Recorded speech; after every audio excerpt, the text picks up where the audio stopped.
Hello friends. இந்த வீடியோல ராம் என்ற நபருக்கு நடந்த திகில் சம்பவத்த பத்தி தாங்க பார்க்க போறோம். ராம் இவரு சொந்த ஊர விட்டுட்டு வெளிநாட்டுக்கு 3 வருஷம் வேலைக்கு போறாருங்க. அங்க போயிட்டு சம்பாரிக்கிற பணத்த வச்சு சொந்தமா அவருக்குன்னு தனியா நிலம் இருக்குதுங்க. இவரு கூட பொறந்தது ஒரு தங்கச்சியும், இவரும் கூட பொறந்திருக்காங்க. 2 பேத்துக்குமே சொத்து சரிசமமா பிரிச்சும் குடுத்துட்டாங்க. ஸோ தங்கச்சி வீட்டாரு தனியா அந்த நிலத்துல வீடு கட்டி அவைங்க வாழ்ந்துட்டு இருக்காங்க. அது பக்கத்திலேயே தான் இந்த நிலமும் இருக்கு. இவைங்க நிலம் பொறுத்தவரைக்கும் மெயின் ரோட்லயும் நல்லா வசதியா இருக்குங்க. இந்த இடத்த நெறைய பேர் இதுவரைக்கும் ராம்கிட்டயும் கேட்டுருக்காங்க. எங்க தங்கச்சி வீட்டார்ட்டயும் கேட்டுருக்காங்க. இந்த நிலம் எங்களுக்கு வேணும் அப்படின்னு எவ்வளோ பணம்னாலும் குடுக்குறோம். ஏன்னா ரைட்டா ஹைவேல இடங்க.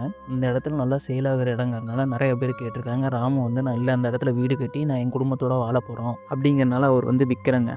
ராமும் அந்த நிலத்துல வீடு கடக்கல் எடுத்து வீடு கட்ட ஸ்டார்ட் பண்ணுறாருங்க. அதுக்கப்புறம் அவருக்கு என்னென்ன இடையூறு வருது, இவர் உயிருக்கும் அவங்க குடும்பத்துக்கும் எவ்வளோ பிரச்சனை வருது, அதுக்கு யார் காரணம் அப்படிங்கிற மாதிரி ஃபுல்லாக திகிலாகவே ஒரு சஸ்பென்ஸோடையே அந்த கதை போகுங்க. வீடியோ மட்டும் ஃபுல்லாக பாருங்கள், கதை உங்களுக்கு பிடிக்கும் கண்டிப்பாக. அதேமாதிரி சேனலில் ஏதாச்சும் பிரச்சனை இருந்தாலோ நிறக்குறை இருந்தாலோ சொல்லுங்கள். அதேமாதிரி சேனல் நிறைய பேர் சப்ஸ்கிரைப் பண்ணுறதே இல்லை, சப்ஸ்கிரைப் மட்டும் பண்ணிக்கோங்க. வாங்க வீடியோக்குள்ளே போகலாம். ராம் பிரசாத் இவர் குடும்பத்த பொறுத்தவரைக்கும் இவர் குடும்பம் ஒரு ஏழ்மையான குடும்பங்க. விவசாயம் பண்ணி தான் பிடிச்சிட்ருக்காங்க. இவங்க அப்பா, இவங்க அம்மா, இவங்க கூட ஒரு தங்கச்சி, அது இல்லாமல் அப்புறம் இவருங்க. இவங்க தங்கச்சிக்கு உள்ளூர்லேயே மாப்பிள்ளை பார்த்து இங்கேயே கல்யாணம் பண்ணி கொடுத்துட்றாங்க. அவங்களும் நல்லா வசதியானவங்க தான். இவங்க ராம் பிரசாத் குடும்பம் ஏழ்மையில் இருந்தாலும் ராம் பிரசாத் நல்லா முன்னேறி வெளிநாட்டுக்கும் போய் நல்லா சம்பாதிக்கிறாருங்க. சம்பாதிச்ச பணத்தில் குடும்பத்துக்கு தேவையானதையும் பண்ணிவிட்டு அவருக்குன்னு தனியாக சேமித்து வச்சு சொந்தமாக அவங்களுக்கும் ஒரு கல்யாணம் ஆகிருக்குங்க. அவர் குடும்பத்தையும் பார்க்கணும், அவர் குடும்பத்தையும் இது பண்ணணும் அப்படிங்கிற மாதிரி முன்னேறி நல்லாவே வந்துட்டாருங்க. ஸோ இதுக்கு மேலே நமக்குன்னு ஒரு வீடு நம்ம சொந்த ஊரில் கட்டி நம்ம இங்கே உள்ளூரில் ஒரு கடை வச்சு இங்கேயே நம்ம செட்டில் ஆகிடலாம் அப்படின்னு ராம் பிரசாத்தும் ஃபிக்ஸ் ஆகிறாருங்க. ராம் பிரசாத் தான் எங்கள் ஒய்ஃப். இவங்க 2 பேருமே கிளம்பி சொந்த ஊருக்கும் வந்துடுறாருங்க. வந்ததுலேருந்து ஸோ நிலத்து எல்லாமே பார்த்துட்றாங்க. இந்த இடத்துல பிளானும் போட்டுடுறாங்க. அது எப்படின்னு வச்சுக்கோங்களேன், கீழே கடை இருக்க மாதிரியும் மேலே வீடு இருக்க மாதிரியும் அப்படிங்கிற மாதிரி பிளானும் போட்டுடுறாங்க. இப்போ இவங்க இருந்த இடத்துல கட்டணும். கட்டுறதுக்கு ஒரு இடமும் வேணும் இவங்க தங்கிக்கிறதுக்கு அப்படின்னு தொலைவிட்டு இருக்கும்போது அவங்க தங்கச்சி என்ன சொல்லிடுறாங்க, நீ இங்கேயே இருந்துக்கோமா, பக்கம் பக்கமாக இருக்குது, நம்ம வீடும் பெருசு தானே, பக்கத்துலேருந்து பார்த்துக்கிட்டா வேலையும் கொஞ்சம் சீக்கிரம் ஆகும் அப்படிங்கிற மாதிரி அவங்களும் சொல்கிறாங்க. இவங்களும் சரி நம்ம தங்கச்சி வீடு தானே, ஸோ நமக்கும் வேலை ஈஸியாகிரும், நம்மளும் ரொம்ப ப்ரெஷர் எடுத்துக்க தேவையில்ல அப்படின்னு ராம் பிரசாத் தான் நினைக்கிறாரு.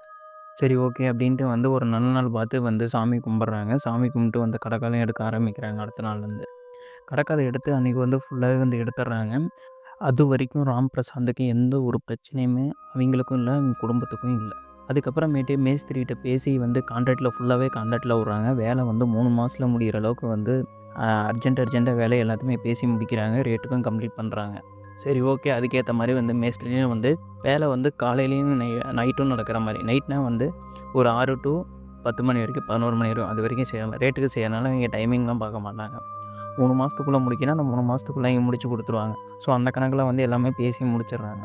ஆனால் வீட்டில் தார்ச்சி கீழே ஊற்றி பீம் எழுப்புற வரைக்கும் எந்த ஒரு பிரச்சனையும் இல்லைங்க.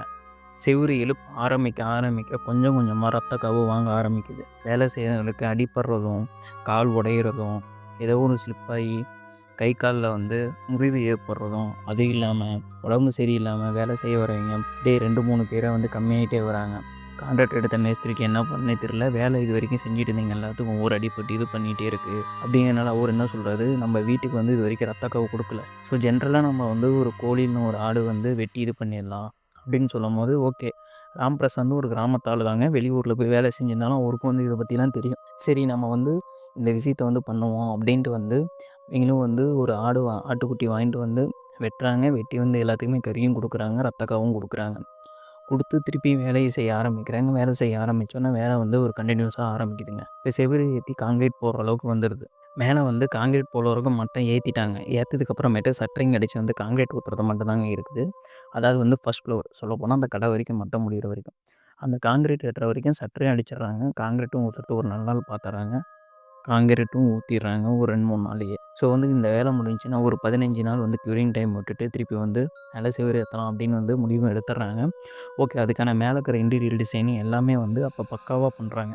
ஏன்னா ராம் பிரசாத் இருக்கிறதே ஒரு நல்ல ஆளை தான் வச்சுருக்காரு. ஸோ அதுக்கேற்ற மாதிரி பண்ணிடுவோம் அப்படின்னு எல்லாமே பிளான் முன்னாடி போட்டுறாங்க. அதுக்கான மெட்டீரியல்லேருந்து எல்லாமே இறங்கிடுது. ஆனால் அந்த 15 நாளுக்கு அப்புறமேட்டு இந்த மேஸ்திரிக்கே வண்டியில் போயிட்டுருக்கும்போது கீழே விழுந்து அவருக்கு அடிபட்டுருது. அடிபட்டு அவர் கால் உடைஞ்சு போயிடுது. அவரால் வேலை செய்ய முடியாது அப்படிங்கிறது கன்ஃபார்ம் ஆயிடுது.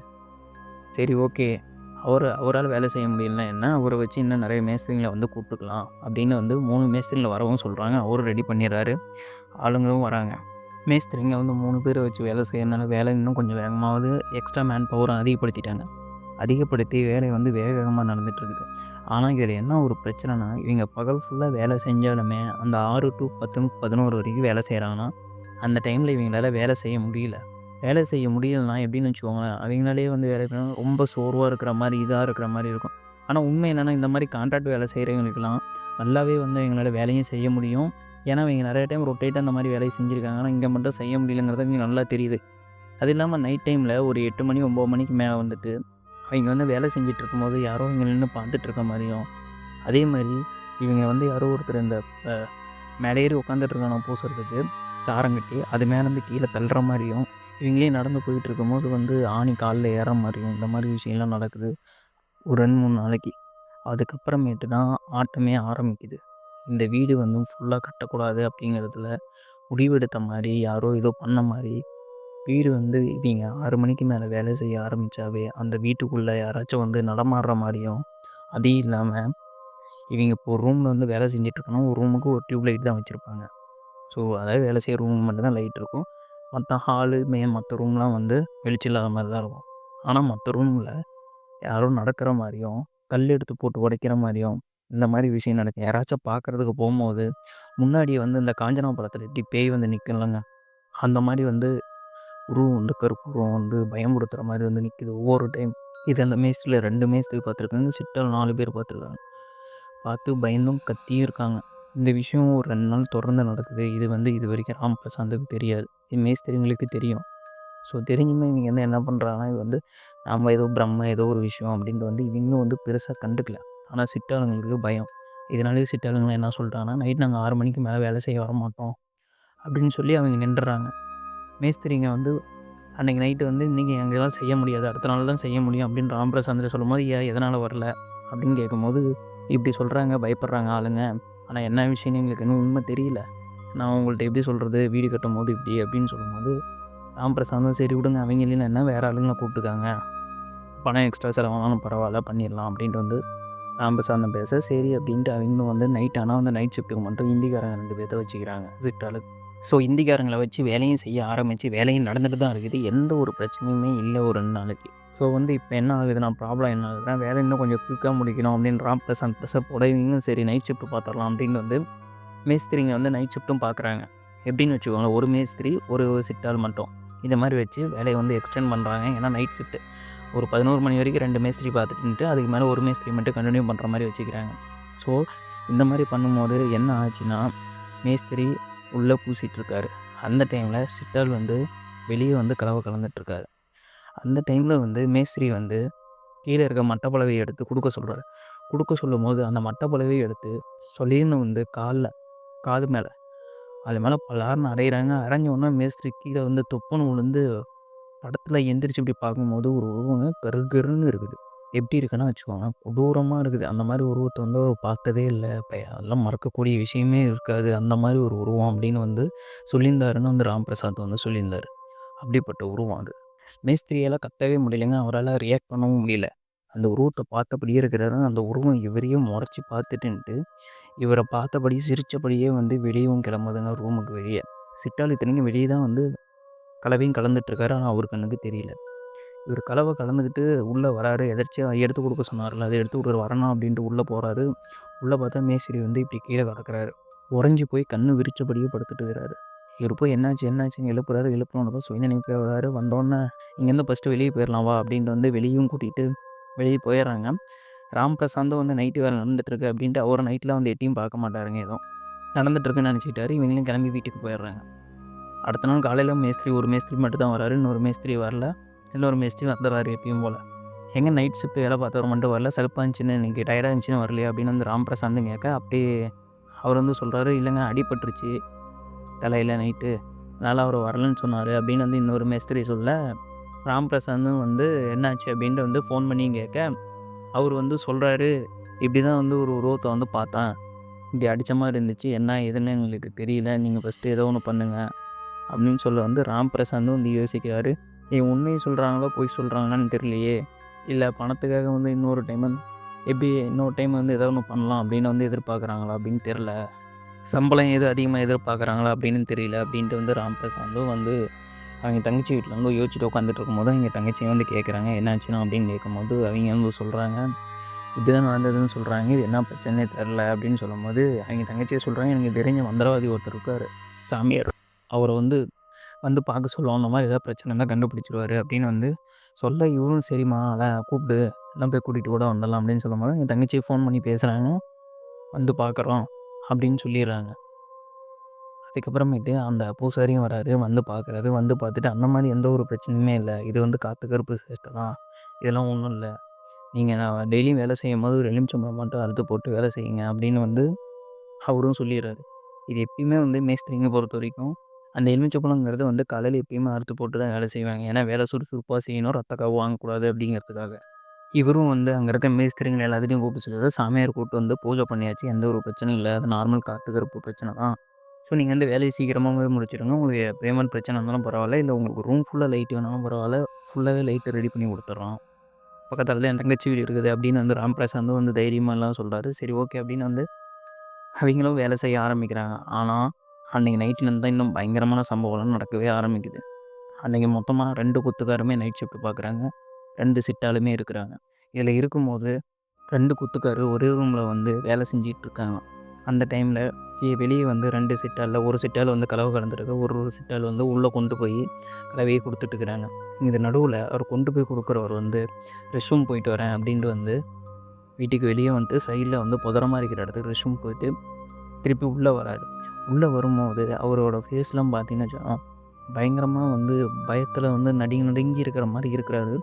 அத பார்த்துட்டு வந்து இவரு கதவு தொறந்து "என்னாச்சு?" அப்படின்னு கேட்கும்போது எதுவுமே அவர் பேசல.